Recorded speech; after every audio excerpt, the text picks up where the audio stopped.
सभी विद्यार्थियों का पुनः आपके अपने इस YouTube चैनल में स्वागत है। अनिवार्य हिंदी कक्षा 12 के तहत आज हम पढ़ने वाले हैं अर्धशासकीय पत्र का प्रारूप लेखन। जी हाँ, आज हम अर्धशासकीय पत्र का प्रारूप लेखन पढ़ेंगे। ये प्रारूप हम देखें इससे पहले आपको ये पता होना चाहिए कि अर्धशासकीय पत्र कहते किसे हैं। ये तो हमने पढ़ लिया था कि जो कार्यालयी पत्र हैं उन कार्यालयी पत्रों के अंतर्गत ही अर्धशासकीय पत्र को लिया जाता है। इसके पहले शब्द ही लग रहा अर्ध। अर्ध का मतलब ये आधा शासकीय, आधा कार्यालयी है। वैसे तो सामान्य तौर पर जो कार्यालयी पत्र लिखे जाते हैं उसमें जिस कार्यालय अध्यक्ष को वो लिखा जा रहा है उसमें उसको जानना जरूरी नहीं है, व्यक्तिगत स्तर पर उससे पहचान होना जरूरी नहीं है। लेकिन वहाँ कार्यालय मुख्य है कार्यालयी पत्र में। यहाँ अर्धशासकीय पत्र में जो लिखने वाला है वो किसी कार्यालय का अध्यक्ष है जो किसी दूसरे अपने समकक्ष कार्यालय के अध्यक्ष को लिख रहा है, और ये दोनों का स्तर एक जैसा है, एक कैडर के हैं ये। और जब ये उनको लिखता है तो इसका मतलब है कि वो व्यक्तिगत रूप से उनको जानते हैं। जो कार्यालयी पत्र होता है उसकी भाषा जो है औपचारिक होती है, ये हमने पढ़ा था, औपचारिक होती है। और यहाँ पर अर्धशासकीय पत्र की भाषा में आत्मीयता का भाव होता है, अपनत्व का भाव होता है। इसलिए ये जो भाषा होती है ये अनौपचारिकता लिए हुए होती है, अनौपचारिक, इसमें किसी भी तरह की औपचारिकता नहीं होती है। दूसरी बात, जब किसी मुद्दे पर सलाह लेनी हो, देनी हो, कुछ सूचनाएं मांगनी हो, तब ये अर्धशासकीय पत्र किसी को लिखा जाता है, और जिसको लिखा जा रहा है लिखने वाला उसको अच्छी तरह से जानता है, व्यक्तिगत स्तर पर उसको पहचानता है, तभी ये अर्धशासकीय पत्र लिखा जाता है। तो हम यहाँ इसका प्रारूप लिखें।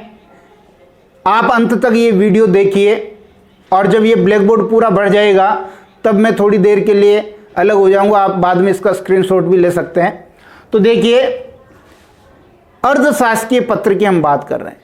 तो जब भी अर्धशासकीय पत्र की बात की जाएगी, यहां बीचों बीच आप लिखेंगे भारत सरकार या राजस्थान सरकार। यहां मैंने दोनों इसलिए दिए हैं कि अगर भारत सरकार के अधिकारी है तो आपको केवल यहां भारत सरकार लिखना है, और ये यदि राजस्थान सरकार के अधिकारी हैं तो यहां आपको राजस्थान सरकार लिखना है। दोनों में से एक ही लिखना है, या तो भारत सरकार लिखना है या राजस्थान सरकार लिखना है। ठीक है, चले आगे। बिल्कुल।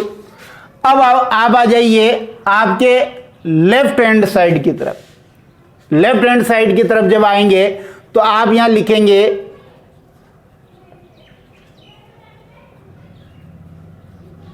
प्रेषक का नाम और पद। क्या लिख रहे हैं यहां? अपने लेफ्ट हैंड साइड की तरफ लिखेंगे प्रेषक का नाम और पद। पत्र कौन लिख रहा है, कौन भेज रहा है। प्रेषक का मतलब होता है भेजने वाला। तो जो अधिकारी भेज रहा है उसका नाम और पद लिखेंगे, केवल नाम और पद लिखना है। और ठीक इसके राइट हैंड साइड की तरफ आ जाएंगे, यहां अपन लिखेंगे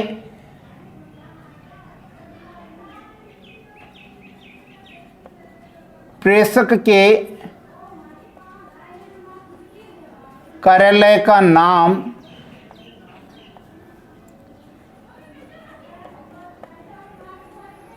कार्यालय का पता, दिनांक और अर्धशासकीय पत्र क्रमांक। समझ में आई बात? ध्यान दें, इधर जो आपका प्रेषक है उसका नाम और पद आएगा, और इधर आप राइट हैंड साइड में इसी के सीध वाली लाइन में ऊपर लिखेंगे प्रेषक के कार्यालय का नाम, वो किस कार्यालय का अध्यक्ष है, वह कार्यालय का एड्रेस क्या है, कार्यालय का पता क्या, दिनांक और अर्धशासकीय पत्र क्रमांक लिखेंगे। यहां इतना लिखने के बाद फिर यहां जो है, यहां जहां ये लाइन खत्म हो रही है यहां आ जाएंगे, और यहां लिखेंगे हम संबोधन, और संबोधन देंगे आत्मीय संबोधन। आत्मीय संबोधन देंगे।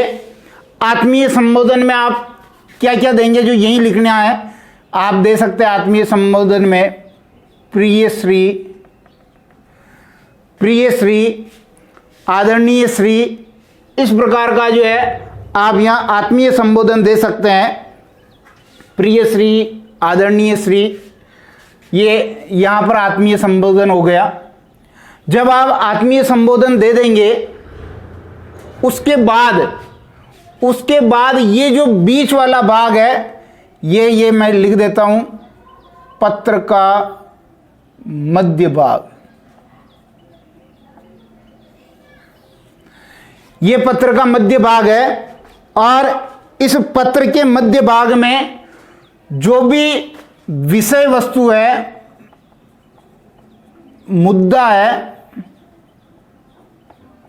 उसके बारे में बात कीजिएगा, उसके बारे में हम लिखेंगे। मुख्यतः यहां आत्मीय संबोधन है और मुद्दे की बात करेंगे और इसके बाद जब आप इसको समापन करेंगे,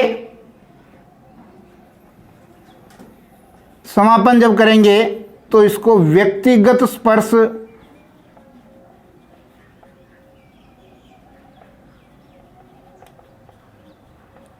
व्यक्तिगत स्पर्श युक्त भाषा से आप इसको समापन की ओर ले जाएंगे। मुद्दे की बात लिखेंगे और यहां समापन लिखेंगे। जहां समापन हो रहा है, समापन होने के बाद आप इधर लेफ्ट हैंड साइड की तरफ जो लिखेंगे वो लिखेंगे आत्मीय शब्द लिखेंगे। जैसे आपने लिखा यहां सादर सप्रेम। ध्यान दें वापस कि भारत या राजस्थान सरकार बीचों बीच लिखना है। प्रेषक का नाम और पद आपके लेफ्ट हैंड साइड में आएगा। राइट हैंड साइड में प्रेषक के कार्यालय का नाम, कार्यालय का पता, दिनांक, अर्धशासकीय पत्र क्रमांक आएगा। फिर उसको जिसको आप पत्र लिख रहे हैं उसके लिए आत्मीय संबोधन लिखेंगे। प्रिय श्री, अगर महिला है तो आदरणीय श्री, जैसे प्रिय श्री वर्मा जी, प्रिय श्री शर्मा जी, प्रिय श्री गुप्ता जी। और यह आत्मीय संबोधन लिखने के बाद आप जो है पत्र का मध्य भाग लिखेंगे जिसमें विषय वस्तु और मुद्दे के बारे में बात होगी। फिर जब आप इसको समापन की ओर ले जाएंगे तो व्यक्तिगत स्पर्श युक्त भाषा होनी चाहिए, क्योंकि लिखने वाला अधिकारी जिसको लिख रहा है उसको व्यक्तिगत तौर पर जानता है। फिर अंत में आप यहां लिखेंगे सादर सप्रेम, सादर सप्रेम। ये यहां तक अपना जो है भाग समाप्त हो गया। उसके बाद यहां पर जो लिखने वाला है, लिखने वाला उसके देखिए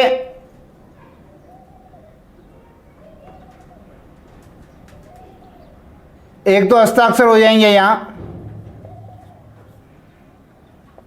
और एक उसका नाम हो जाएगा। जो प्रेषक का नाम है और हस्ताक्षर यहां हो जाएंगे। उससे पहले यहां इसके ऊपर लिखना है शुभेच्छु भवदीय भी लिख सकते हैं, शुभेच्छु भवदीय। हस्ताक्षर और नाम ही आ जाएंगे। ध्यान दें ये लाइन इसके नीचे वाली है।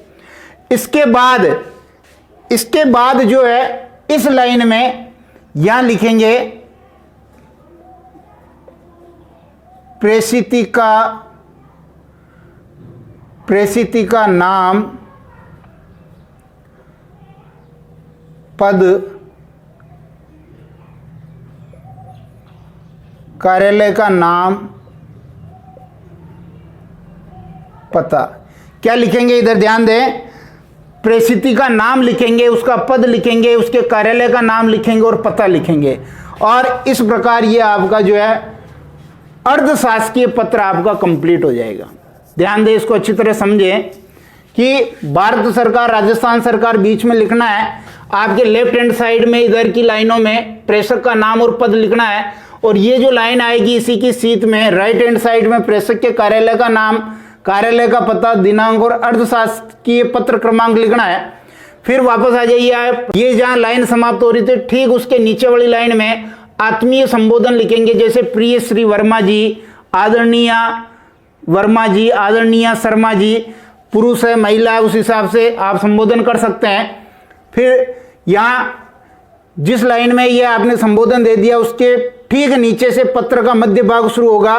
जिसमें विषय वस्तु की बात की जाएगी, मुद्दे की बात की जाएगी, किस कारण से वो लिखा जा रहा है, और समापन अंत में जो होगा वो व्यक्तिगत स्पर्श युक्त भाषा से होगा।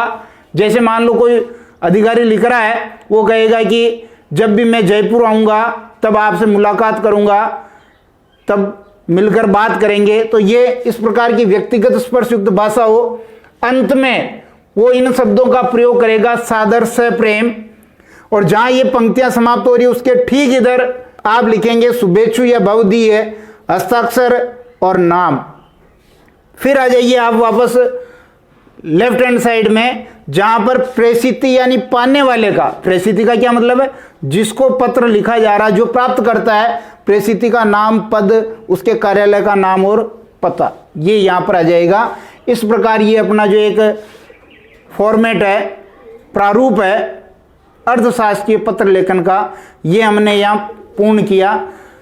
अगले वीडियो में जो है हम एक अर्थशास्त्रीय पत्र लिखना सीखेंगे इसी प्रारूप को आधार बना करके। तब तक के लिए बहुत बहुत धन्यवाद। अब मैं थोड़ी देर के लिए यहाँ से हट जाता हूँ, आप इसका स्क्रीनशॉट ले सकते हैं।